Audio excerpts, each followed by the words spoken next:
Hello, my ninjas. Hello. Welcome to ISC वाला class 9th and 10th. My name is Upasna Mongia and I'm your biology mentor. नमस्ते, सत श्री अकाल, आदाब. I hope आप सभी ठीक होंगे.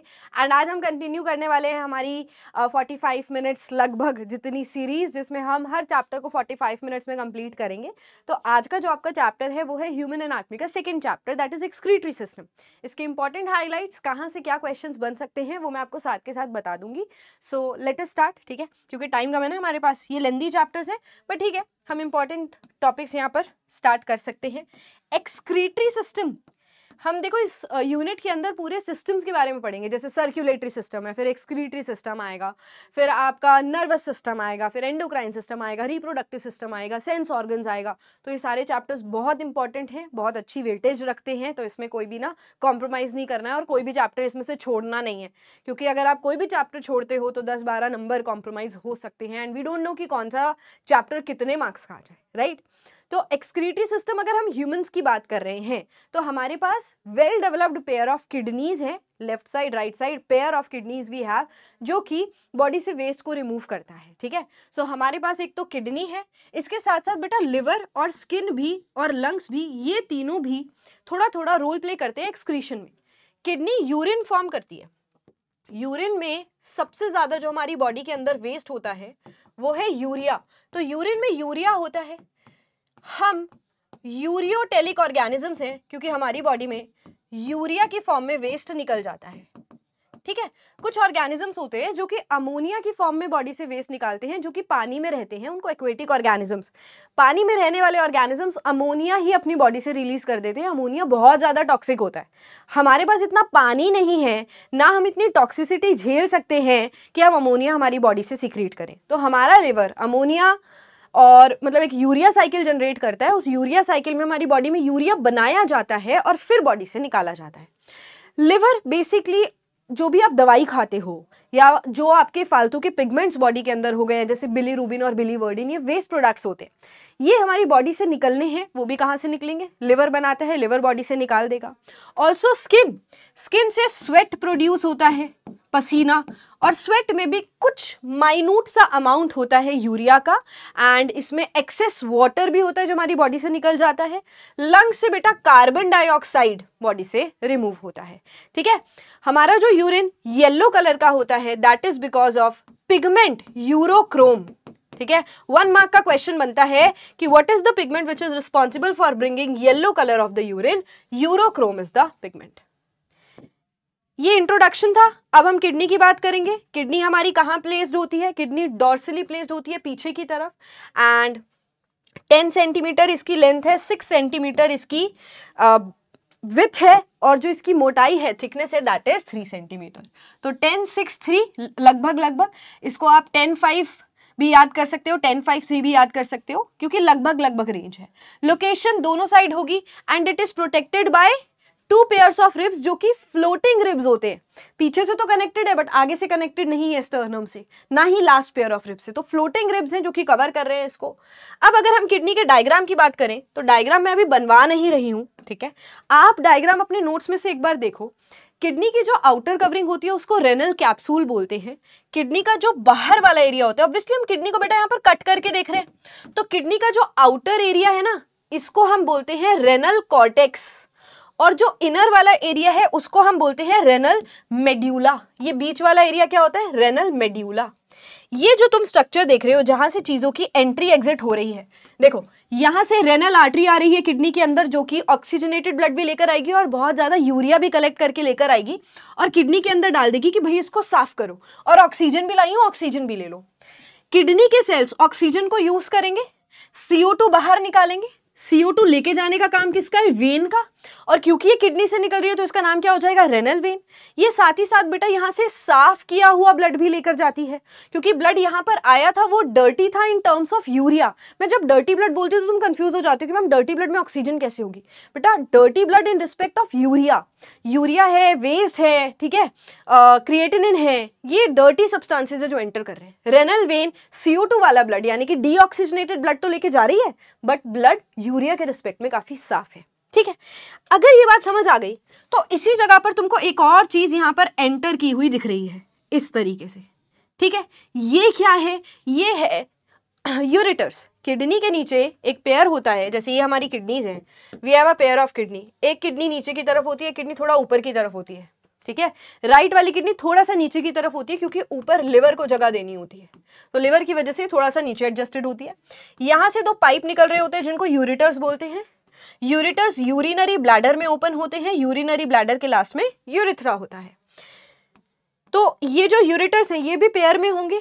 यूरेटर का जो हेड होता है इसको हम पेल्विस बोलते हैं, और ये पेल्विस किडनी के अंदर थोड़ा सा घुसा हुआ होता है। इस एरिया को क्या बोलेंगे? हाइलम, क्योंकि बेसिकली एक दरवाजे की तरह काम कर रहा है जहां से आर्टरीज जा भी रही हैं, वेन्स भी निकल रही हैं और पेल्विस भी यहीं पर है। So it is like a main gate जहां से चीजों की एंट्री एग्जिट हो रही है। So this area is known as hilum. Ureter के हेड को पेल्विस बोलते हैं जो कि स्वोलन स्ट्रक्चर है। देन यहां पर अगर तुम देखो इस डायग्राम में भी ये ट्राइंगुलर स्ट्रक्चर्स दिख रहे हैं। मेड्यूला के अंदर ऐसे ट्राइंगुलर स्ट्रक्चर्स होते हैं 8 से 12 जिनको हम मेड्यूलरी पिरामिड्स बोलते हैं। ये मेड्यूलरी पिरामिड्स के अंदर कुछ इस तरीके से देखो नेफ्रॉन पड़ा हुआ होता है। नेफ्रॉन एक किडनी में 10 लाख होते हैं लगभग, 2 किडनी में 20 लाख होते हैं। तो ये नेफ्रॉन है जो कि किडनी की स्ट्रक्चरल और फंक्शनल यूनिट है और ये मेनली यूरिन बना रहे हैं। नेफ्रॉन ने यूरिन बनाया, यूरिन को फेंक दिया यहां। ये क्या है? Medullary pyramid. मेड्यूलरी पिरामिड की एपेक्स को पेपिला बोलते हैं। पेपिला से निकला, अब यूरिन कहाँ जाएगा?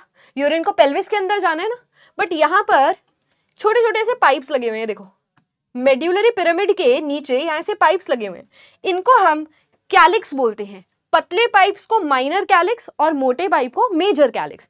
माइनर मेजर कैलिक्स यहाँ से बाहर यूरिन निकाल रहा है और इस एरिया में डाल रहा है जिसको हम पेल्विस बोलते हैं, क्योंकि ये किडनी के अंदर है तो रेनल पेल्विस।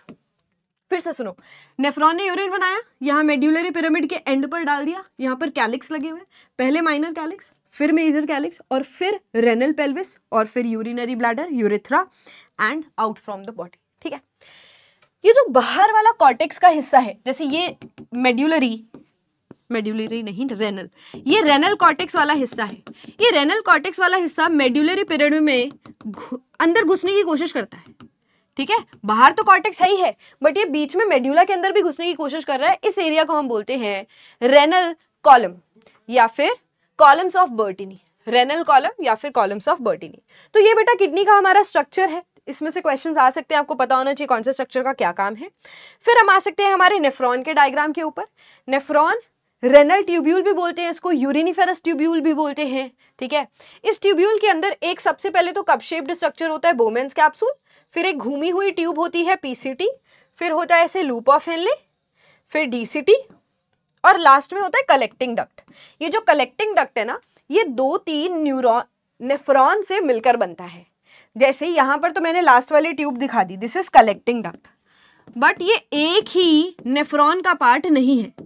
कलेक्टिंग डक्ट 2-3 यहाँ पर भी नेफ्रॉन होंगे, उनका भी हो सकता है यही कलेक्टिंग डक्ट हो। सो कलेक्टिंग डक्ट को थोड़ा सेपरेट कर दो, बिकॉज नेफ्रॉन का पार्ट ये नहीं है। नेफ्रॉन का पार्ट क्या क्या है? एक तो ये कप शेप्ड स्ट्रक्चर जिसको बोमेन्स कैप्सूल बोलेंगे, ये घूमी हुई ट्यूब्यूल जिसको पीसीटी बोलेंगे, ये जो स्ट्रक्चर है इसको हम लूप ऑफ हेनले बोलते हैं, लूप ऑफ हेनले। लास्ट में ये हो जाएगा डीसीटी, डिस्टल कॉन्वोल्यूटेड ट्यूब्यूल। बेटा इनकी फुल फॉर्म्स भी आ सकती है। प्रॉक्सिमल कॉन्वोल्यूटेड ट्यूब्यूल, प्रॉक्सिमल मतलब पास, कॉन्वोल्यूटेड मतलब घूमी हुई, ट्यूब्यूल यानी कि ट्यूब लाइक स्ट्रक्चर, तो पीसीटी। डीसीटी क्या होता है? Distal convoluted tubule. डिस्टल मतलब दूर, कॉन्वोल्यूटेड मतलब अगेन घूमी हुई, T for tubule, distal convoluted tubule. ठीक है, अब देखो रेनल आर्टरी हमारे यहां पर आई। रेनल आर्टरी यहाँ नेफ्रॉन के पास जाना चाहती है, ठीक है, बट रेनल आर्टरी काफी थिक है तो रेनल आर्टरी पहुंच नहीं पाती, वो ब्रेक करती है आर्टीरियोल्स में। तो यहां पर जो रेनल आर्टरी ब्रेक होकर आ रही है उसको हम बोलेंगे एफेरेंट आर्टीरियोल, क्योंकि ये आ रही है बेटा, आ रही है ब्लड को लेकर। ठीक है, ये आई और यहां पर कैपिलरीज में ब्रेक हो गई, यहां पर इस तरीके से पतली पतली कैपिलरीज में ब्रेक हो गई। ये जो कैपिलरीज का ग्रुप बन गया है इसको हम ग्लोमर्यूलस बोलते हैं, ग्लोमर्यूलस। So afferent arteriole breaks into capillaries and these capillaries are known as glomerulus. Glomerulus यहाँ से बाहर निकला, इसको हम बोलते हैं efferent arteriole। बेटा ये भी एक आर्टरी ही है, आई भी आर्टरी थी, कैपिलरीज में ब्रेक हुई और फिर से आर्टरी ही निकली। ये efferent आर्टरी नहीं आर्टीरियोल है। Efferent arteriole. आर्टीरियोल। अब यहां से क्या क्वेश्चन बन सकते हैं कुछ? देखो मैं तुमको बताती हूँ क्या क्वेश्चंस बनते हैं। एक तो बेटा क्वेश्चन बनता है difference between efferent and efferent arteriole. Efferent arteriole यहां से ऑक्सीजनेटेड O2H भी लिख रही हूं, ऑक्सीजनेटेड ब्लड लेकर आया होगा और बेटा इसमें बहुत ज्यादा यूरिया, वाटर और बहुत सारे वेस्ट प्रोडक्ट्स होंगे। ये बेसिकली यहाँ पर दो काम कराने आई है, एक तो ये ऑक्सीजन देने आई है और एक यहां से ब्लड को छानने के लिए आई है कि इस नेफ्रॉन के अंदर यूरिन बन जाए और यूरिन यहां से बाहर निकल जाए। पर ये प्रोसेस इतना आसान नहीं होता, बहुत सारी ना गलतियां कर देती है एफेरेंट आर्टीरियोल, भुलक्कड़ एक नंबर की, भूल जाती है चीजें। देखो कैसे एफेरेंट आर्टीरियोल यहां पर आई, इसने ग्लोमेरुलस की कैपिलरी से ब्लड को छनवा दिया। ब्लड में से पानी, यूरिया, आयंस और कुछ अच्छी चीजें भी यहां पर छनकर आ गई, जैसे कि ग्लूकोज और amino acids, glucose and amino acids. अब इसने यहां पर एक ही काम किया, ब्लड को छान दिया, बट यार यहां पर इसने ऑक्सीजन नहीं दी है।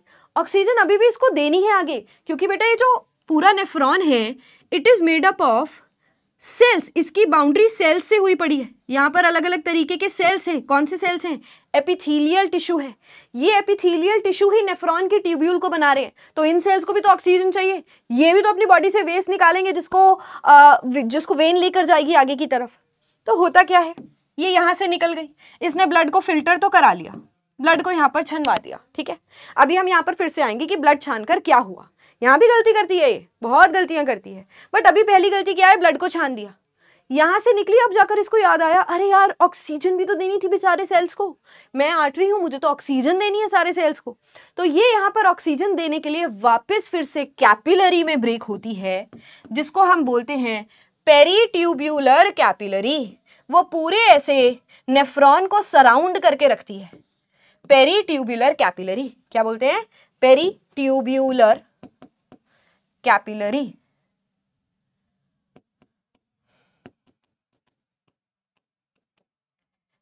पेरीट्यूब्यूलर कैपिलरी, ये ब्रेकडाउन हुआ है इफेरेंट आर्टीरियोल का, ठीक है।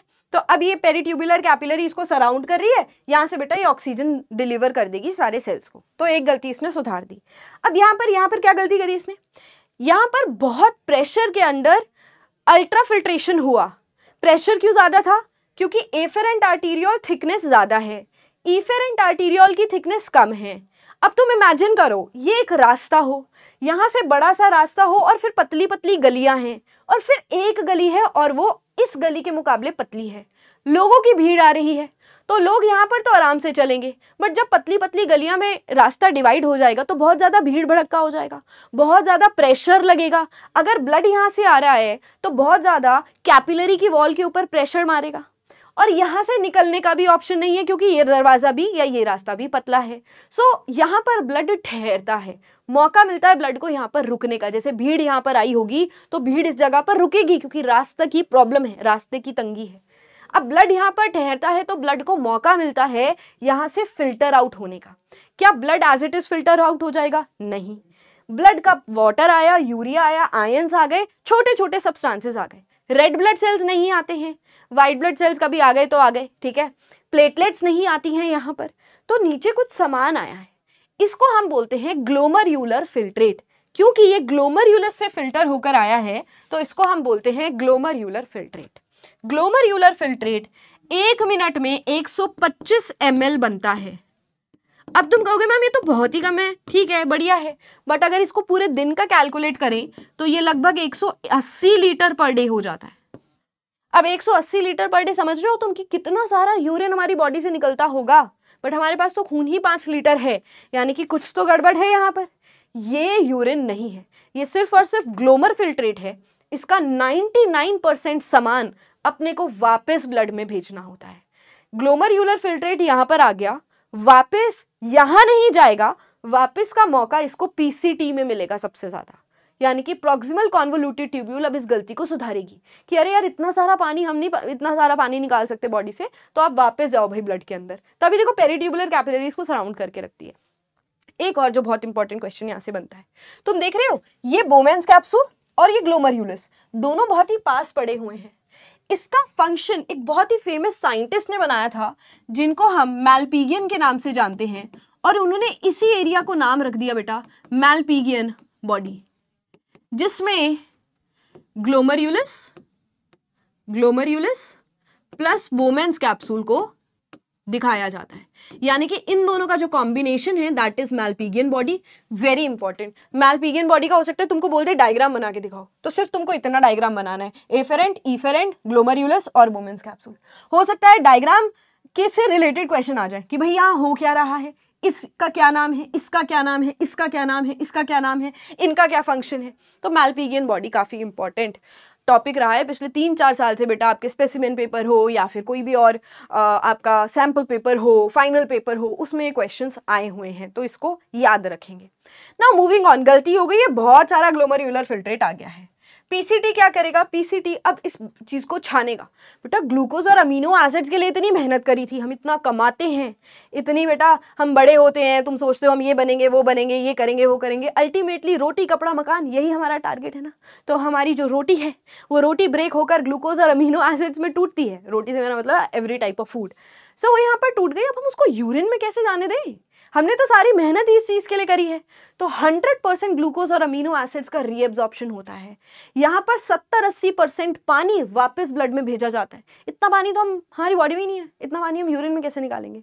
सो लगभग 99% ग्लोमेरुलर फिल्ट्रेट पूरा का पूरा रीएब्जॉर्ब होगा। यूरिया नहीं भेजते वापस, यूरिया अपने को तो यूरिया सबसे गंदी चीज है, यूरिया निकालनी है बॉडी से, तो यूरिया नहीं जाएगा, पानी जाएगा, सोडियम आयंस चले जाएंगे, ठीक है, और ग्लूकोज और अमीनो एसिड्स तो 100% जाएंगे। अब ये बहुत कम फिल्ट्रेट हो गया है। डीसीटी पर आ जाओ, डीसीटी में क्या होता है, डीसीटी में बचा कुचा जो सामान है वो रीअब्सॉर्ब होगा, ठीक है। कुछ और बातें सीखनी है, आ जाओ। सबसे पहले मैं तुमको बताती हूं अल्ट्राफिल्ट्रेशन। अल्ट्राफिल्ट्रेशन कहाँ हुआ, अल्ट्राफिल्ट्रेशन हुआ बोमेन्स कैप्सूल और ग्लोमेरुलस के बीच में। ब्लड का प्लाज्मा, क्योंकि ब्लड नहीं बोल सकते, ब्लड का प्लाज्मा ही, क्योंकि ब्लड में रेड ब्लड सेल प्लेटलेट्स वगैरह थे वो तो नहीं फिल्टर हुए, तो ब्लड का प्लाज्मा फिल्टर आउट होता है अंडर प्रेशर, क्योंकि रास्ता कुछ इस तरीके से ग्लोमेरुलस आ जाता है, एफेरेंट आर्टीरियोल्स थिक हैं। अब फिल्टर होकर ये सामान बोमेन्स कैप्सूल में आ गया। जो बोमेन्स कैप्सूल के अंदर फ्लूइड एंटर कर रहा है उसको हम ग्लोमेरुलर फिल्ट्रेट बोलेंगे। Renal tubule is the other name for nephron बेटा, इसी नेफ्रॉन का दूसरा नाम है। ग्लोमेरुलर फिल्ट्रेट में पानी है, यूरिया है, सॉल्ट्स हैं, ग्लूकोज है और बाकी छोटे छोटे सब्सटेंसेस हैं। दस the blood proceeding away from the glomerulus is relatively thick. ये क्या लाइन है देखो, यहां पे जो ब्लड आया था इसका इतना सारा सामान तो यहाँ ग्लोमेरुलर फिल्ट्रेट में आ गया है। अब यहां से जो ब्लड वापस जाएगा वो थिक होगा as compare to efferent arteriole. Efferent arteriole में ब्लड नॉर्मल आया, बट ब्लड का बहुत सारा पानी और बहुत सारे घुले हुए सब्सटेंसेस नेफ्रॉन के अंदर आ गए ग्लोमेरुलर फिल्ट्रेट बनके।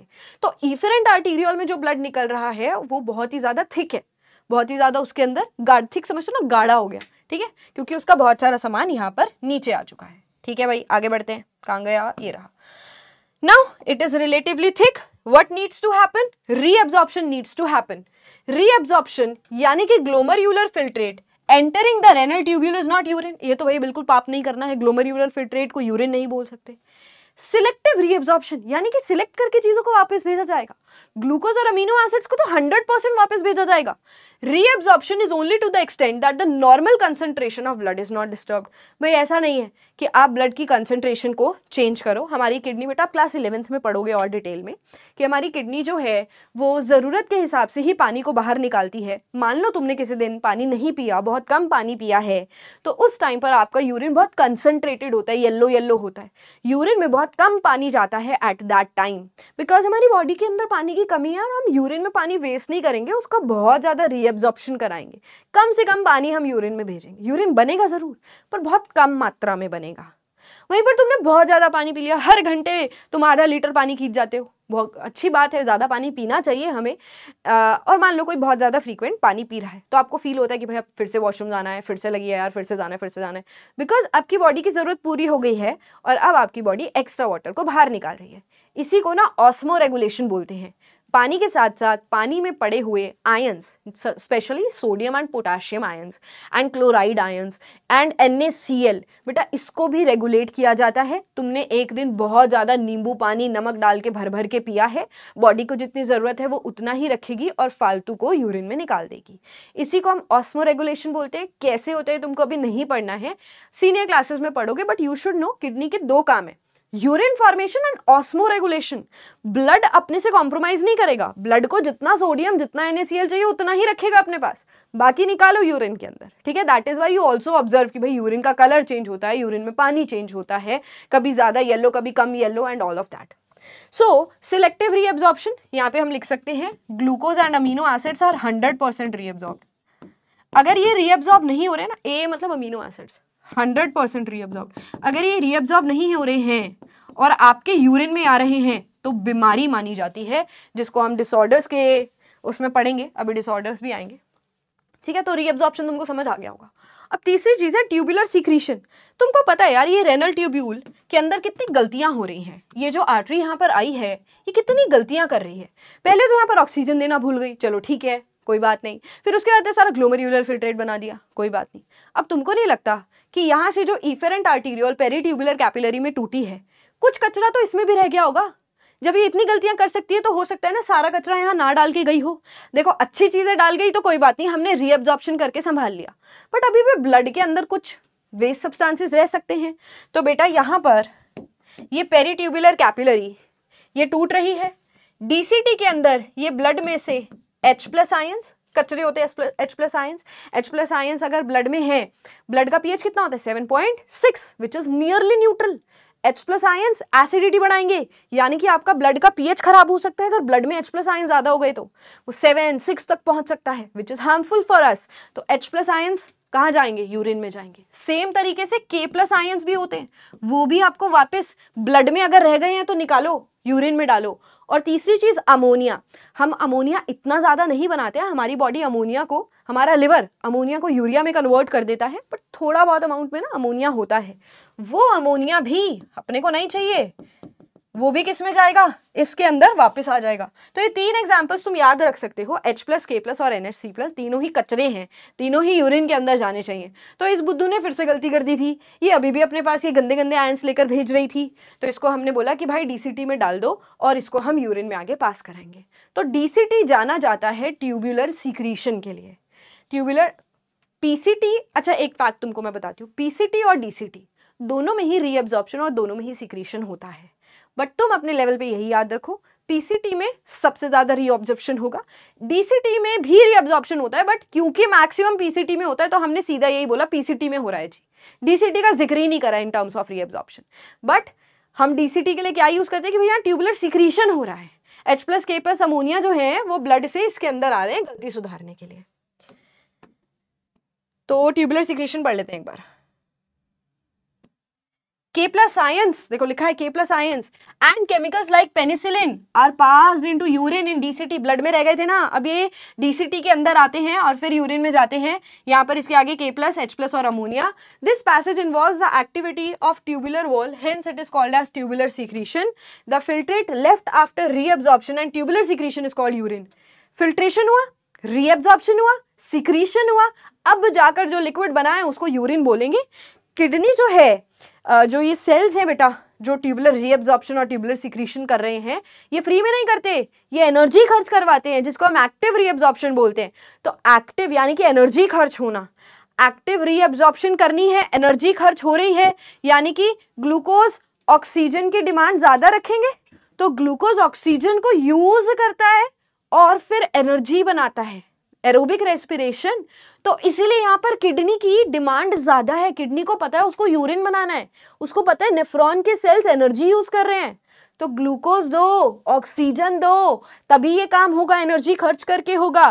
तो ग्लूकोज जो है, ग्लूकोज नहीं, किडनी की जो ऑक्सीजन की डिमांड होती है वो बाकी जगह से 6 से 7 गुना ज्यादा होती है, मसल से 6 से 7 गुना ज्यादा डिमांड किडनी की है, ठीक है, क्योंकि उसको एक्टिव काम कराना है, एक्टिवली काम कराना है। अब तो बस हमारा मेन चैप्टर कंप्लीट हो चुका है। बोमेन्स कैप्सूल के बारे में थोड़ा सा पढ़ लेते हैं। बोमेन्स कैप्सूल कुछ इस तरीके से होता है। It is also lined by simple epithelial tissue, यहाँ पर एपिथेलियल टिश्यू की बाउंड्री है। बेटा ये अभी तुम्हारे सिलेबस में तो नहीं है, बट फिर भी मैं तुम्हें बता देती हूँ। यहाँ पर ना कुछ स्पेशल सेल्स होते हैं जिनको पोडोसाइट्स बोलते हैं। ये स्पेशल सेल हैं, यूरिन को पकड़ के यहाँ डालेंगे। बीच बीच में छेद भी होता है, यहाँ बीच बीच में छेद है, पता है, यहाँ छेद है बेटा। ठीक है, पूछेंगे नहीं तुमसे, पर कोई गल नहीं, आगे आ जाओ। ये कैसा लग रहा है तुमको? कप शेप्ड लग रहा है? तो वही बोल रहा है कि आउटर कॉन्कैविटी जो है वो कप शेप्ड होती है, जिसके अंदर glomerulus is the network of capillaries. तो इसके कप में एक नॉट लाइक मास है ब्लड कैपिलरीज का, जिसको हम ग्लोमेरुलस बोलते हैं। ग्लोमेरुलस की डेफिनेशन आ जाती है। So glomerulus is the network of capillaries और the knot mass of capillaries, या फिर टफ्ट ऑफ कैपिलरीज भी बोल सकते हैं। Bowman's capsule and the glomerulus together is known as Malpighian capsule या फिर renal capsule. Very very very very important, मैं तुमको बता चुकी हूँ। और मैलपिगियन बॉडी या मैलपिगियन कैप्सूल, और उसका दूसरा नाम क्या है? Renal capsule. ठीक है, नाउ पीसीटी और डीसीटी के डिफरेंसेस देख लेते हैं। पीसीटी बोमेन्स कैप्सूल के साथ लगी हुई है। देखो, PCT refers to the convoluted portion of the nephron between Bowman's capsule and the loop of Henle. DCT कहाँ present होगी? Between loop of Henle and the collecting duct. ठीक है, दोनों की एक तो लोकेशन के ऊपर डिफरेंस आ गया। ये बोमेन्स कैप्सूल से स्टार्ट होती है, ये लूप ऑफ हेनले से स्टार्ट होती है। ल्यूमन जो है वो सिंपल क्यूबॉइडल एपिथेलियल टिश्यू से लाइंड है विद माइक्रोविलाई। ये आपको नहीं पढ़ना है, this is not important, but ये कह क्या रहा है, चलो एक बार सुन ही लो। सुनो, जो पीसीटी है ना, पीसीटी के अंदर जो सेल्स हैं वो क्यूबॉइडल एपिथेलियल टिश्यू के साथ साथ, सिंपल क्यूबॉइडल एपिथेलियल टिश्यू है जो क्लास 9 में हमने टिश्यू पढ़ा है, बट इसके सरफेस पे यहां माइक्रोविलाई होते हैं। माइक्रोविलाई ये ना बेटा सरफेस एरिया इंक्रीज करते हैं। इस जगह का सरफेस एरिया क्यों बढ़ाना है? इस जगह का इसलिए बढ़ाना है क्योंकि यहाँ से सामान को वापस भेजना है, तो ज्यादा काम हो रहा है। यहाँ पर बहुत ज्यादा रीअब्जॉर्प्शन हो रहा है, इसलिए इसका सरफेस एरिया बड़ा होता है। Boundaries and the lumen are clearly visible. What is lumen? इसके बीच का स्पेस बेटा। अब यहाँ पर भी ऐसे सेल्स होंगे, ठीक है, और इनके बीच में जो स्पेस है इसको ल्यूमन बोलते हैं। एपिथेलियल सेल्स के अंदर ज्यादा साइटोप्लाज्म है, इसका मेन फंक्शन है बेटा reabsorption. This point is important, ये बहुत इंपॉर्टेंट है, ये इंपॉर्टेंट है, ये इंपॉर्टेंट है, ये थोड़ा थोड़ा है।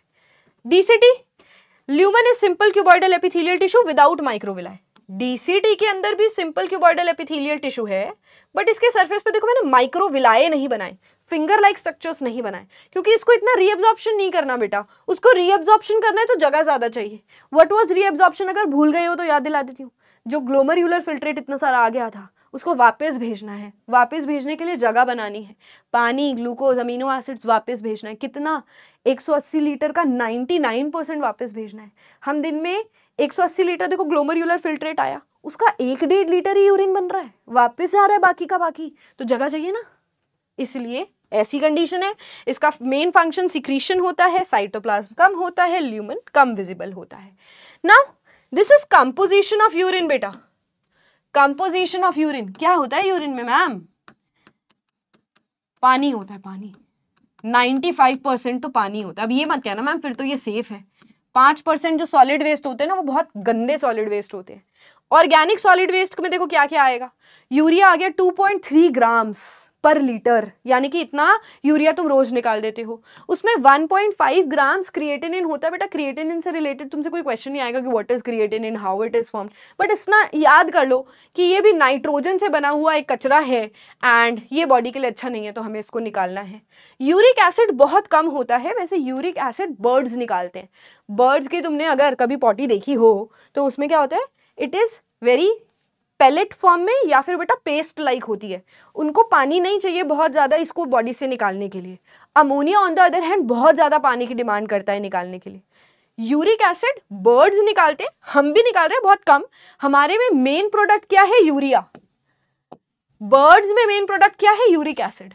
हमारे अंदर यूरिक एसिड बहुत कम कम बनता है, ठीक है। और बाकी चीजें लगा लो तुम लगभग 2.6 ग्राम्स पर लीटर। इनऑर्गेनिक में क्या हो जाएगा? NaCl बेटा 9 ग्राम पर लीटर, पोटेशियम क्लोराइड 2.5 ग्राम्स पर लीटर, और अमोनिया देखो हम थोड़ा सा निकाल रहे हैं विच इज 0.6 ग्राम्स पर लीटर। अमोनिया मेन वेस्ट किसके अंदर होता है? फिश के अंदर या एक्वेटिक ऑर्गेनिजम्स के अंदर। यूरिन का कलर कैसा होता है भाई? येलो। है ना, बट डाइट के हिसाब से कलर कम येलो, ज़्यादा येलो, बहुत ज़्यादा येलो हो सकता है।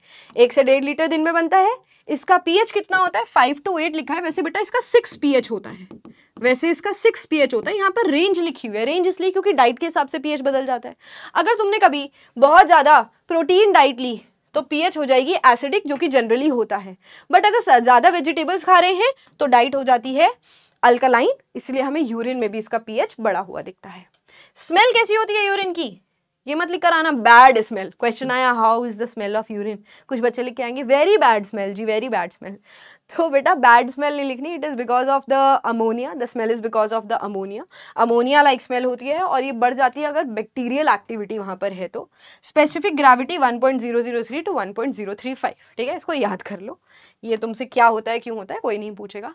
यस, इंपॉर्टेंट, एबनॉर्मैलिटी क्या है, मैंने तुमको बोला यूरिन के अंदर जब ग्लोमेरुलर फिल्ट्रेट बन रहा है तो रेड ब्लड सेल्स नहीं आते, बट काफी बार लोगों को यूरिन में ब्लड देखने को मिलता है। यहाँ मैं मेंस्ट्रुएशन की बात नहीं कर रही हूँ, यूरिन में अगर ब्लड आ रहा है और दर्द भी है पेट में या यूरिन वाले एरिया में, ब्लड सेल्स अगर आ रहे हैं, इस कंडीशन को हम हीम या हीमा ऐसे करके कुछ, हीमाटूरिया ऐसी कंडीशन बोलते हैं। हीमाटूरिया, हीम से याद रखना हीमोग्लोबिन, हीमोग्लोबिन किस में है, रेड ब्लड सेल्स में। तो ब्लड सेल्स पास हो रहे हैं, ये किसी इन्फेक्शन की वजह से हो सकता है, या फिर मान लो बहुत सीरियस कंडीशन हो गई कि किडनी में ट्यूमर बन रहा है। होता क्या है, ये जो बोमेंस कैप्सूल है ना, बोमेंस कैप्सूल, ये इसकी जो दीवार है उसके बीच में बड़े बड़े छेद हो जाते हैं, इसकी दीवार में बड़े बड़े छेद हो सकते हैं, एंड ये छेद अगर ज़्यादा हो गए तो रेड ब्लड सेल्स भी पास ऑन हो जाएंगे, और वो रेड ब्लड सेल्स पास होकर आपके यूरिन में आएंगे, ठीक है। अच्छा आगे देखो, ग्लूकोज अगर आ रहा है, मैंने बोला ग्लूकोज का 100% रीअब्जॉर्प्शन होना चाहिए, बट अगर ग्लूकोज आपके ब्लड में बढ़ा हुआ है, मेहनत करके भी पीसीटी ने बहुत ज़्यादा ग्लूकोज वापस भेज दिया, फिर भी ग्लूकोज अगर आ रहा है, तो ये शुरुआत होती है डायबिटीज़ की, और इस कंडीशन को ग्लाइकोसूरिया बोलते हैं। बहुत लगातार यूरिन में अगर ग्लूकोज बढ़ा हुआ है तो वो तो एक परमानेंट कंडीशन हो गई कि भाई डायबिटीज़ मेलाइटस है। कभी कभी आ रहा है, इस कंडीशन को हम ग्लाइकोसूरिया बोलते हैं अगर ज़्यादा ग्लूकोज पास हो रहा है, शुगर वाली कंडीशन है। एल्ब्यूमिन एक तरीके का प्रोटीन होता है, प्रोटीन बड़ा है, ये प्रोटीन, छोटे छोटे प्रोटीन्स घुल के आ जाते हैं, बड़े बड़े प्रोटीन्स नहीं आते हैं। एल्ब्यूमिन एक बड़ा प्रोटीन है, बड़ा प्रोटीन छन के नहीं आना चाहिए नॉर्मल केसेस में, बट अगर आ रहा है तो बीमारी को एल्ब्यूमिनारिया बोलते हैं। अगर ब्लड प्रेशर ज्यादा है तो मान लो इस बड़े से प्रोटीन को भी धक्का लग गया और वो फिल्ट्रेट में आ गया, या फिर अगर कोई बैक्टीरियल इन्फेक्शन है तो ये कंडीशन हो सकती है। बाइल पिगमेंट्स, बिलीरुबिन, बिलीवर्डिन, ये बेसिकली क्या होता है, आपका हीमोग्लोबिन टूटता है, हीमोग्लोबिन टूटकर लिवर में जाएगा, है ना, स्प्लीन में टूटा, स्प्लीन में टूटकर हीम पार्ट अलग हो गया, ग्लोबिन पार्ट अलग हो गया। अब हीम पार्ट जब और तोड़ा जाता है तो पिगमेंट बनते हैं बिलीरुबिन, बिलीवर्डिन, वो पिगमेंट ब्लड में बैठ के लिवर में पहुंच जाते हैं, लिवर उन पिगमेंट्स को बाइल जूस में डाल देता है, बाइल के साथ साथ ये बिलीरुबिन, बिलीवर्डिन आते हैं जो हमारे उसमें आएंगे, सर्कुलेशन में भी आएंगे, प्लस ये हमारे फीकल मैटर से भी बाहर जाते हैं बेटा। अब मान लो किसी के अंदर ब्लड की कमी है, या किसी को लिवर इन्फेक्शन है, या फिर हेपेटाइटिस है, जॉन्डिस, लिवर सिरोसिस है, यूरिन में कंटेन बाइल पिगमेंट्स। अगर देखते हो ना तुम, किसी को पीलिया हो जाता है तो बंदा बहुत ज़्यादा येलो येलो दिखता है, उसका यूरिन भी बहुत ज़्यादा येलो हो जाता है, क्योंकि उसके ब्लड के अंदर ये वाले पिगमेंट्स बहुत ज़्यादा घूम रहे हैं। नॉर्मल अमाउंट में भी ये पिगमेंट्स निकलते हैं, बहुत ज़्यादा बीमारी हो गई, जैसे पीलिया हो गया, एनीमिया हो गया, लिवर सिरोसिस हो गया, तो ये पिगमेंट्स का अमाउंट बढ़ जाता है, जो कि बीमारी इंडिकेट करता है। डायबिटीज इंसिपिडिस क्या होता है, देखो यहां पे हमारा बोमेंस कैप्सूल है, PCT, loop of Henle, DCT, ठीक है, बस खत्म होने वाला है ये चैप्टर, आपके लास्ट टॉपिक्स है। अब देखो डीसीटी में सिक्रीशन हो रहा था, ठीक है, बेस जो भी बेसिकली गंदी गंदी चीजें थी ब्लड में जो रह गई थी वो डीसीटी में आ रही थी, बट समटाइम्स व्हाट हैपन, जब मान लो तुमने कम पानी पिया है, when you are drinking less water, तो अब यूरिन में पानी नहीं जाने देना, तो यहाँ पर ना एक हार्मोन आ जाता है जिसको हम बोलते हैं एडीएच। ये ना एक इंस्पेक्टर की तरह है, ठीक है, मान लो ये एक खड़ूस इंस्पेक्टर की तरह है। अब ये इंस्पेक्टर क्या करता है, ये यहाँ पर चेक पॉइंट लगाता है अपना, अगर यहाँ से बहुत ज़्यादा पानी जा रहा है यूरिन में तो ये बोलता है पानी अब आप आगे यहाँ से नहीं जा सकते, बॉडी में ब्लड में पानी की कमी है, पानी लेस है, अब पानी लेस है तो आपको यूरिन में कैसे जाने दे, चलो आप वापस जाओ। तो एडीएच क्या करा रहा है, रीअब्जॉर्प्शन करा रहा है, रीअब्जॉर्प्शन ऑफ वाटर। क्यों करा रहा है ये रीअब्जॉर्प्शन, थोड़ा बहुत कराता रहता है, बट जब कम पानी पिया तो बहुत ज्यादा रीअब्जॉर्प्शन कराता है। So when your when you have drank less water, in that condition ADH will cause more reabsorption. पहले तो ये फंक्शन है इसका, देखो पिट्यूटरी ग्लैंड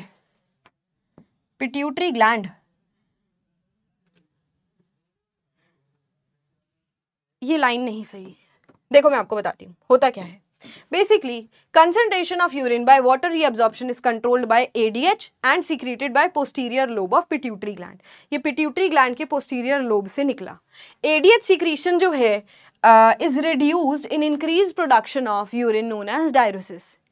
अगर मान लो अब ADH को कोई रोक दे, आकर कोई बीमारी हो जाए कि ADH नहीं बन रहा, अब यहाँ पर ADH इंस्पेक्टर नहीं आया, बॉडी में पानी की कमी है और फिर भी यहाँ से पानी जाता जा रहा है क्योंकि यहाँ पर पानी को रोकने के लिए कोई है नहीं, यूरिन में अब बहुत ज्यादा पानी बनेगा.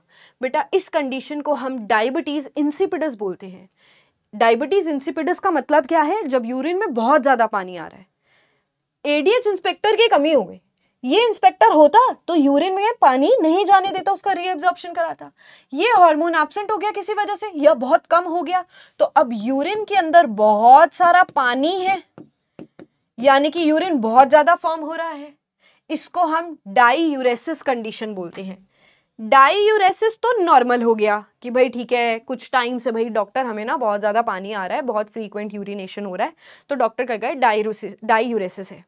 बट अगर ये कंडीशन बहुत भयंकर हो गई है तो फिर हम इसको बीमारी का नाम देते हैं, दैट इज डायबिटीज इंसिपिडस. बहुत इंपॉर्टेंट है. डायबिटीज इंसिपिडस में यूरिन के अंदर बहुत ज्यादा पानी आ जाता है because of the less production of anti diuretic hormone which is ADH. ADH का दूसरा नाम है बेटा वेसोप्रेसिन.